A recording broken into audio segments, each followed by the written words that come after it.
Hi friends, welcome to my channel. ఈరోజు ఇంట్లో సింపుల్గా పొటాటో చిప్స్ ఎలా చేసుకోవాలో చూద్దాం. ముందుగా 2 పొటాటోస్ అయితే తీసుకున్నాను. తర్వాత అయితే వీటిని బాగా వాష్ చేయాలన్నమాట. వాష్ చేసాక 2 పొటాటోస్ వాష్ చేయాలి. బాగా వాష్ చేసాక ఒక ప్లేట్లోకి నేను తీసుకున్నాను. చూసారు కదా ఇలాగా. ఇలా ఇప్పుడు పీల్ అయితే తీయాలి. ఈ 2 పొటాటోస్ పీల్ అయితే తీయాలి.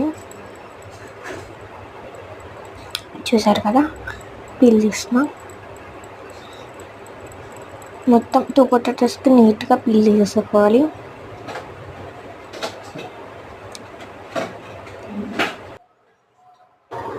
పీల్ అయితే తీసేసుకున్నాం కదా, ఇలాగా మొత్తం తీసేసుకోవాలి. మొత్తం అంటే వీడియో కట్ అయింది, అందుకే మళ్ళీ తీస్తున్నాను. చూసారు కదా, మొత్తం పీల్ అయితే శుభ్రంగా తీసేసాం. ఆ తర్వాత సింపుల్గా చిన్న చిన్న ముక్కలుగా రౌండ్ షేప్లో కొన్ని ఫ్రెంచ్ ఫ్రైస్ షేప్లో కట్ చేసేసుకున్నాను. చూసారు కదా, చాక్తో. మీ దగ్గర స్లైస్ ఉంటే స్లైస్తో కూడా కట్ చేయొచ్చు.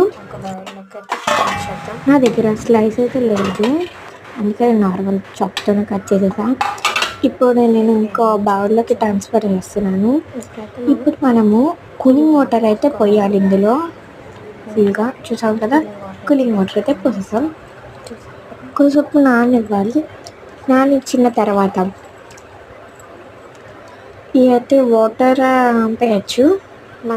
తర్వాత వీటిని ఎండలో కానీ ఫ్యాన్ కింద కానీ ఎండ పెట్టాలి. ఎందుకు ఎండ పెట్టాలంటే ఇవైతే తడిగా ఉంటాయి కదా, తడి వల్ల నూనెలో వేస్తే తిండిపోతాయి మొత్తం, అందుకే ఎండ పెట్టాలి.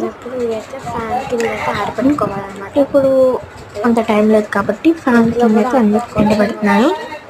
ఎందుకంటే చూసారు కదా, విడివిడిగా ఒక్కొక్కటి ఇలా ఆరబెట్టేస్తున్నాం.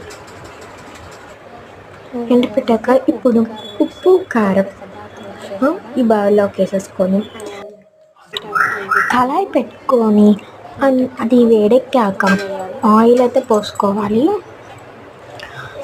చిన్న వీడియో కట్ అయిపోయింది, సారీ.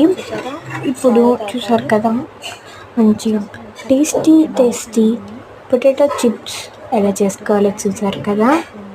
ఈ వీడియో కనుక నచ్చినట్లయితే like, share and subscribe to our channel. ఇందులో ఆనియన్ కూడా బాగుంటుంది.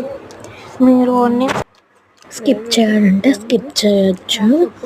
Bye guys.